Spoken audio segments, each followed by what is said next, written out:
Hello and welcome to the OCVarsity Hoops Show. I'm your host, Jonathan Khamis, being joined by our boys basketball head writer, Steve Fryer. Steve, this is the last week of the regular season, but before we get into it, let's talk about our players of the previous week. All started off with Mr. MJ Cage from Mater Dei. MJ Cage scoring double figures in 3 straight games, 16 points against Santa Margarita on Wednesday, and finished up with a combined 44 points in the Nike Extravaganza. Steve, I had MJ Cage.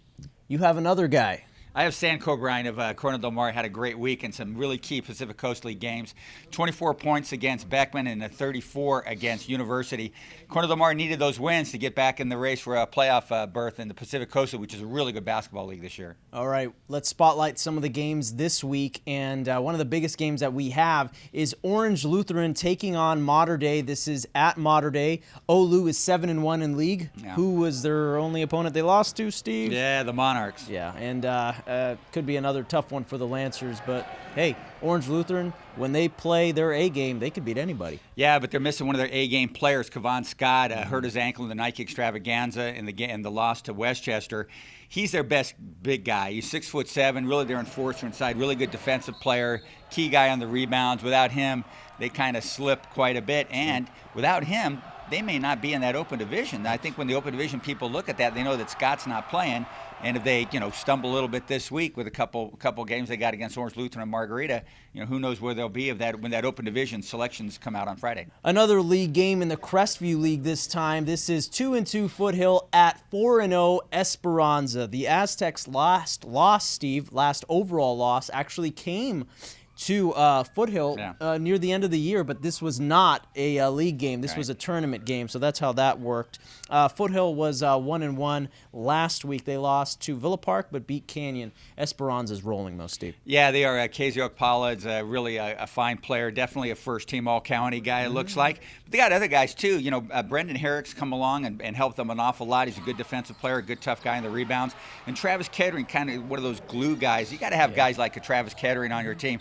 So they're pretty good. This is a pretty interesting league. It's just a 4-team league. Only the top 2 teams in that league get guaranteed playoff berths. The 3rd and 4th place teams might be able to get in as an at-large team, but only if there's an at-large berth available in that bracket. If there's not 32 teams in the division that are automatically qualified, then you can take an at-large team. But, man, you got to finish in the top 2 in a really good league. Buena Park has come up pretty good since Miles Franklin got healthy. They're starting to win games in that league now, too. Super critical in that league, and critical in this upcoming league we're going to talk about. That's the Freeway League, Steve. It's been really good this year. And Buena Park, 6-2 at 6-2 Sonora, who has been rolling ever since we covered Sonora taking on Buena Park. They have been almost unbeatable, Steve. They've been great. They stunned the Coyotes at their own home, 60-51. We were there back on January 27th. Sonora's really good this year.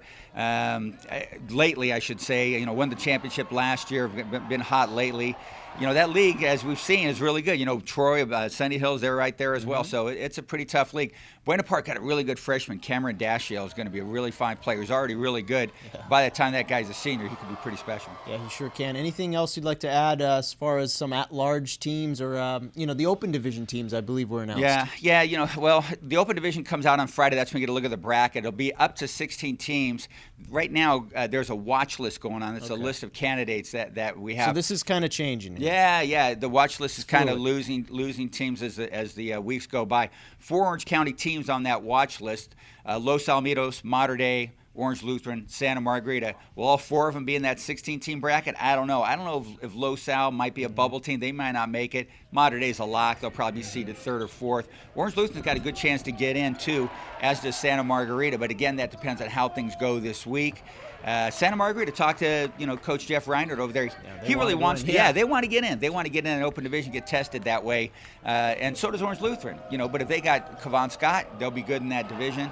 If they don't have Kevon Scott, man, it might be a little shaky. That ankle of his might keep him out 2 weeks, which would include the first week of the playoffs. Yeah, that could be a big concern for Olu. Well, thanks to Steve Fryer. I'm your host, Jonathan Khamis. For all your latest playoff implications heading into the last week of league, check out OCVarsity.com, where we've got you covered.